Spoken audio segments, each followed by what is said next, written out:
Welcome, curious minds, to the deep dive. Hey, everyone. Imagine for a moment that you have a dream. I mean, not just any dream, but one that keeps coming back. Again and again. Yeah, insistent. Like it's trying to tell you something important. Exactly. Whispering about, I don't know, a hidden path? A grand adventure. What if that recurring dream held the actual key to your entire life's purpose? Right. And what if the universe itself was kind of nudging you, giving you directions, maybe?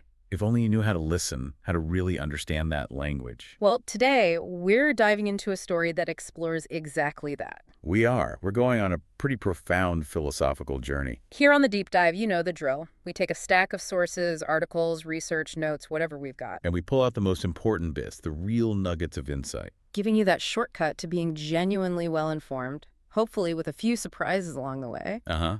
And maybe a little humor, too. Our mission today, to really get into the core story of Santiago.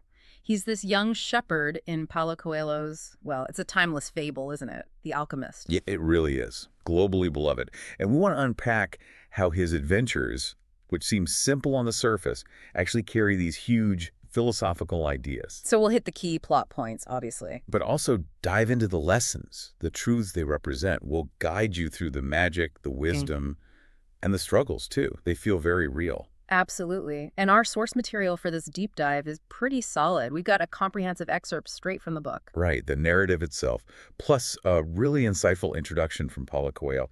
He gives us a direct look at his intentions, the inspiration behind it all. Okay, let's unpack the story then, right from the start. Let's do it. We meet Santiago, young guy, Andalusian shepherd. And his life, when we first see him, it's, well, simple. Comfortable, definitely. Almost deeply routine. He's doing shepherd stuff, right? Leading his flock through the Spanish countryside, looking for food, water. Yep, the day-to-day. He's not presented as someone with these huge ambitions initially. No, he seems pretty content. A creature of habit, maybe, but also quite connected to his world, his sheep. Yeah, and that initial picture, that simplicity, it's such a deliberate contrast to the journey he's about to take. He's content, yeah, but maybe not quite alive. To his full potential, maybe. That's a good way to put it. What's immediately interesting is that bond he has with his sheep. Right. He doesn't just see them as animals. No, not just livestock. He genuinely thinks of them as friends, companions. He reads to them. Reads to them, talks to them. He really believes they understand him on some level. And he says he learns from them, too, sometimes more than from his books. Which is such a crucial little detail, isn't it? It hints early on at this connection he has to what the book later calls the language without words. Ah, okay, like intuition, Yeah. Observation. Exactly, a communication beyond speech, beyond logic. And his life, while it has this rhythm, he does travel, but it's predictable. Same places, same routes. Including that merchant's village where he hopes to see that girl again. Right, the merchant's daughter.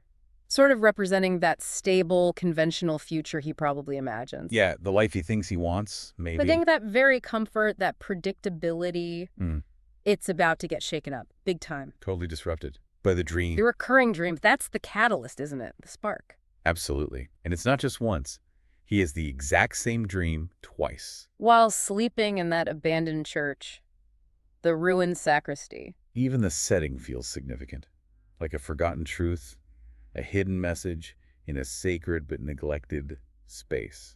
It feels like a summons, doesn't it? A whisper from the universe starting to crack through his routine. Definitely.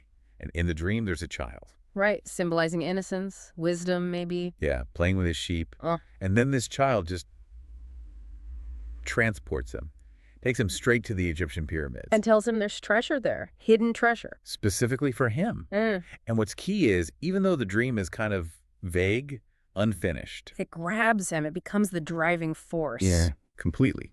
It unsettles his routine, injects this uncertainty, and just sets the whole story in motion. It's the first real crack in his shepherd's life. Destiny blowing through the cracks. You could say that? So, okay. You have this weird, persistent dream. Treasure. Pyramids. Thousands of miles away. What do? Well, if you're Santiago, you go find a dream interpreter. Seems logical, right? Yeah, sort of. He seeks out this old gypsy woman in Tarifa. She's known for this kind of thing. And her interpretation is, well, it's surprisingly direct. No messing around. She just says, yep, you gotta go to Egypt. to the pyramids. There's treasure there. It'll make you rich. Just like that. No complex symbols, no riddles. Just a straight command. But the fee, that's where it gets interesting. Yes. 1/10 of the treasure, if he finds it. Which Santiago, being a practical shepherd, finds kind of funny, right? Easy promise to make. He's skeptical, thinks, what's the harm? I probably won't find anything anyway. But that little detail, it sets something up, doesn't it? It really does. Yeah. It introduces this idea that straightforward interpretations can hold deep truth. And maybe that real wisdom, real guidance, comes with a price. A price demanding faith, commitment. Exactly. Something beyond just practicality. It hints that the journey will involve trust and maybe betrayal, too. So he's got this interpretation, this slightly ridiculous fee agreement hanging over him. He's at a crossroads. Does he dismiss it? Go back to his sheep?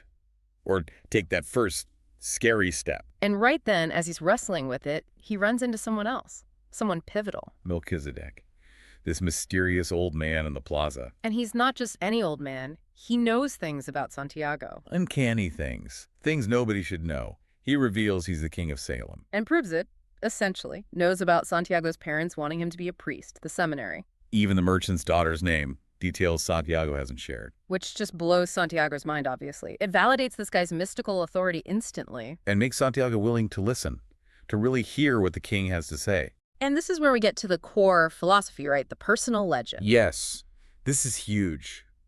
Melchizedek introduces this concept. And it's more than just a dream or a goal. How does Coelho define it? What makes it a legend? Melchizedek calls it what you have always wanted to accomplish, or God's blessing, or even the path that God chose for you here on earth. So it's deeper than just ambition. It's like your destiny, your true purpose. Exactly. An inherent purpose within each person, the unique thing they're meant to fulfill. Which raises the big question, if we all have one, why don't more people follow it? Well, that's where the obstacles come in. But first, Melchizedek gives Santiago this incredibly powerful idea. The famous quote, when you really want something, all the universe conspires in helping you to achieve it. That one, it's central to the whole book. Is it literal magic, though, or more about alignment, perception? I think it's a blend. When you commit fully to something, especially your personal legend, you start noticing things, opportunities, synchronicity. Like tuning into a different frequency. Kind of. You meet the right people, circumstances seem to line up. It's not just wishing, it's that internal shift rippling outwards.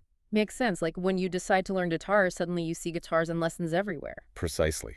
And Melchizedek points out how people abandon their legends. He uses the example of a baker. Right. Who chose his shop over his dream of travel. Makes it instantly relatable. We all face those choices, stability versus the unknown path of the dream. So the personal legend, the universe conspiring. But then there are the things that stop us. The obstacles. And Coelho himself talks about these in the intro, drawing from his own experiences.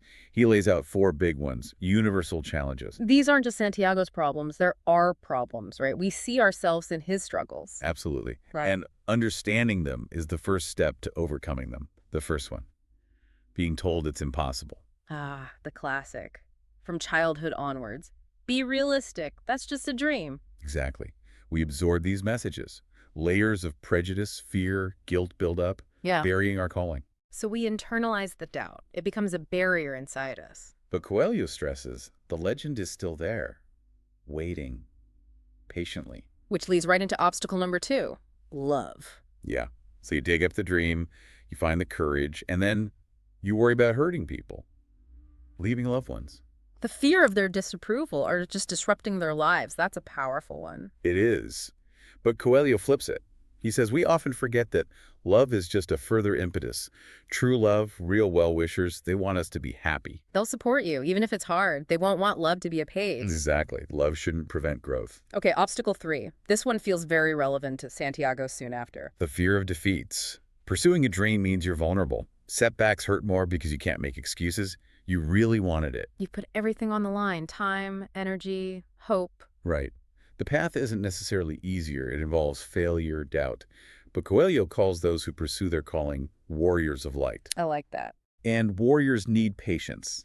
They need to know the universe is still working for them, even when it looks like it isn't. The secret is falling 7 times, getting up 8. Resilience. That's the core of it, the absolute refusal to stay down. Okay, and the last one. This sounds tricky. The fear of realizing the dream itself. Yeah, this is the most dangerous, Coelho says, when success is right there within reach. Why would you fear success? Guilt, maybe? Feeling unworthy, seeing others who failed. It's like Oscar Wilde said, each man kills the thing he loves. You sabotage yourself just as you're about to win. It happens. You feel you don't deserve it. Coelho says he's seen people make baffling mistakes right at the finish line. And it can look noble, right? Like renouncing joy. Yes, that saintly aura. But Coelho argues, no. If you're worthy of what you fought for, embrace it. You become an instrument for good, helping the soul of the world. Wow. Okay, those 4 obstacles, that's a powerful framework for understanding the whole journey. Absolutely. It shows Santiago's struggles are universal. He's us. So Melchizedek gives him this philosophy, this understanding, and then some practical tools too. Right. He tells Santiago, sell your sheep, let go of the past, Which is huge. And give a 10th to the king, an act of faith. and follow the omens, those signs from the universe. And he gives him the stones, Urim and Thummim, The black and white stones, yes and no, aids for when he's truly lost. but encourages him to decide for himself mostly. Self-reliance is key. And then he tells that story. The wise man and the oil. Ah, the 2 drops of oil on the spoon. Love that parable. It's beautiful, isn't it? Experience all the wonders of the world. But don't forget your mission. Don't spill the oil. Exactly. Balance engagement with focus. A perfect metaphor. So Santiago's ready. He's got the philosophy, the tools, the mission. He sets off full of enthusiasm. To Tangier, and almost immediately. Wham! Robbed. Loses everything. Pushing. It triggers despair, shame. He questions everything. The decision, the king, God's fairness. He's totally vulnerable, alone, broke in a strange land. It's brutal. His first real encounter with that third obstacle, the fear of defeat, hits him hard. That moment where you just want to give up, go home, say, this was stupid. And many would. But this forces Santiago to rely on himself, on that language without words. He kind of sensed the thief was bad news from the bar owner, didn't he? But he ignored it. Yeah, youthful trust, maybe.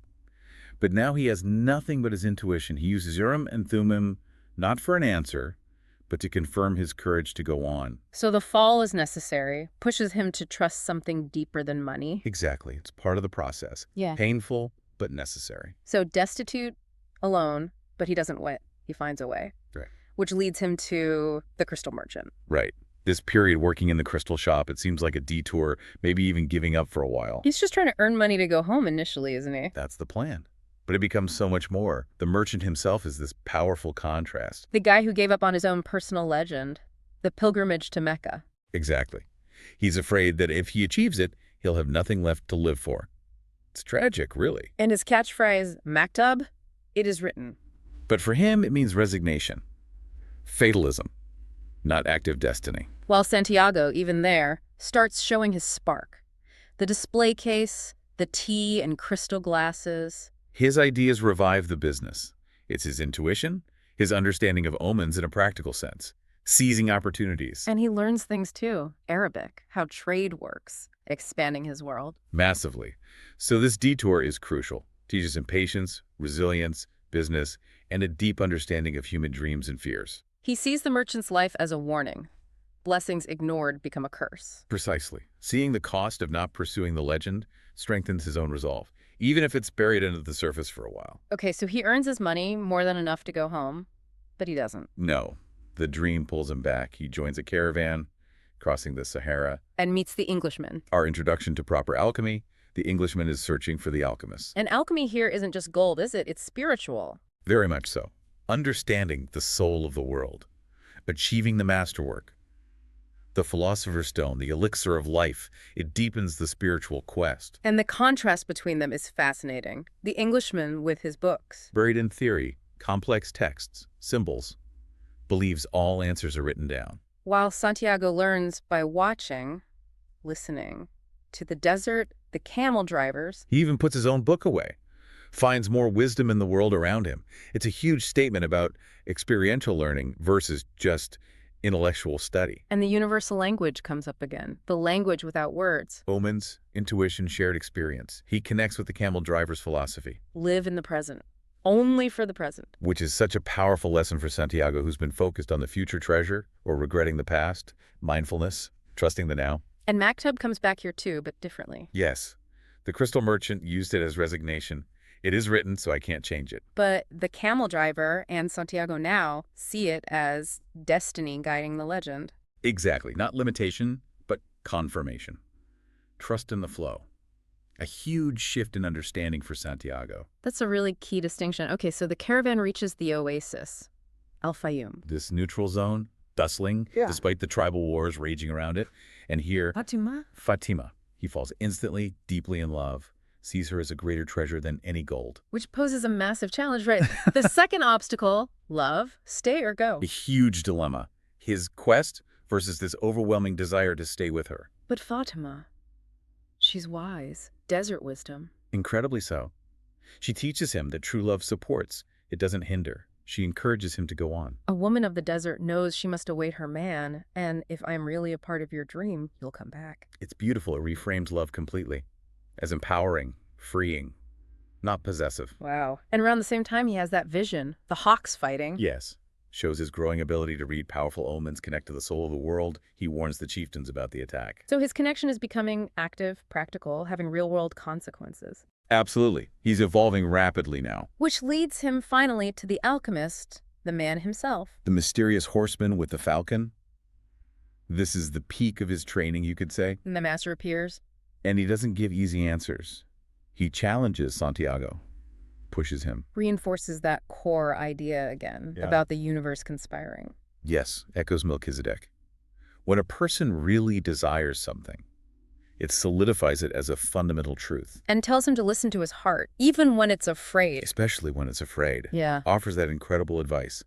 Tell your heart that the fear of suffering is worse than the suffering itself. No heart has ever suffered when it goes in search of its dreams. Because every second of the search is a second's encounter with God and with eternity. Powerful stuff. Makes the quest profoundly spiritual. And the alchemist reveals that final hurdle, the test right before success. Right. Before a dream is realized, the soul of the world tests everything that was learned. That's when most people give up. The darkest hour before the dawn. The final crucible. Santiago facing that fourth obstacle, the fear of realization. And this leads directly to the ultimate test, the most dramatic moment. Turning into the wind. Literally, to save their lives from those tribesmen who capture them. It forces Santiago to fully embrace his connection to the soul of the world. He talks of the desert, the wind, the sun. Argues that everything shares the same soul, that love transforms the soul of the world, that love makes anything possible. Persuading the elements themselves. And then he prays this wordless prayer to the hand that wrote all, realizes his soul is part of the soul of God. And that realization allows the miracle. The samum, the sandstorm, he literally becomes the wind, reappears elsewhere, terrifies the tribesmen. Confirms everything. His mastery, the alchemist's teachings, the power of love, the language of the world. It all comes together in that one act. It's the absolute peak of his journey's learning curve. Breathtaking. So after that, what's left to learn? Well, the alchemist gives some final lessons. He actually performs alchemy, turns lead into gold at a monastery. Wow. So it is real. It is. But he makes it clear. That's his legend, not Santiago's. Alchemy is a path, not just about the gold itself. And he tells that story about the Roman centurion. Yes, illustrating how everyone plays a central role in history, often unknowingly, the power of authentic living. And he gives Santiago some of the gold with that proverb. Everything that happens once can never happen again. But everything that happens twice will surely happen a third time. A nod to Santiago losing his sheep, then his money. Exactly. A lesson in providence, cycles, learning through repeated experience, and then the alchemist leaves him. Just hours from the pyramids, alone. Emphasizing Santiago has learned what he needs through doing. The inner guide is awake. The master's job is done. So Santiago finally reaches the pyramids, the goal. He falls to his knees, weeping, gratitude, relief, the weight of arrival. The culmination of everything. And he sees an omen, a scarab beetle, symbol of rebirth. And he starts digging, convinced the treasure is right there. And just then, right at the point of realization, robbed again, beaten by refugees from the wars. And here comes the twist. The leader of the robbers, mocking him, reveals his recurring dream. A dream about precisely. And he remembers the gypsy woman, his promise. A sign of his integrity, he prepares to give her the 10th, acknowledging her wisdom. And that final moment, The wind. The Levanter wind carries the scent of Fatima's perfume, a kiss. Signaling her presence, their connection across distance, the interconnectedness of it all. It shows the path shapes you. And what you seek might be close to home, just seen with new eyes. So the ultimate message is the journey is the reward. Absolutely. The experiences, the lessons about omens, the soul of the world, the language without words, courage, love. That's the real wealth. The gold is just a manifestation of his spiritual fulfillment. Living your personal legend means embracing the whole messy, difficult, beautiful process. The struggles, the detours, the doubts, they're all part of finding who you are. That's the heart of it. It's a powerful, timeless fable about discovering your true self and purpose. Wow, what an incredible story. We've really unpacked Santiago's journey, haven't we? From that simple shepherd to this master of his own destiny. We've explored the personal legend, the omens, the soul of the world, the vital role of love and courage against those obstacles we all face. And that twist at the end. Santiago's treasure was back home all along, waiting for him to complete the journey that would allow him to see it. Which really makes you wonder, doesn't it? It raises that question for everyone listening. Right. What might your own treasure be? Maybe not somewhere far away, But something uncovered through the very act of pursuing your dreams. Or even waiting in a familiar place, just waiting for you to see it differently. what steps, maybe even small ones, will you take to begin or maybe continue your own personal legend? Something to definitely think about. Thank you for joining us on this deep dive into The Alchemist. Until next time, keep exploring, keep questioning. And keep diving deep.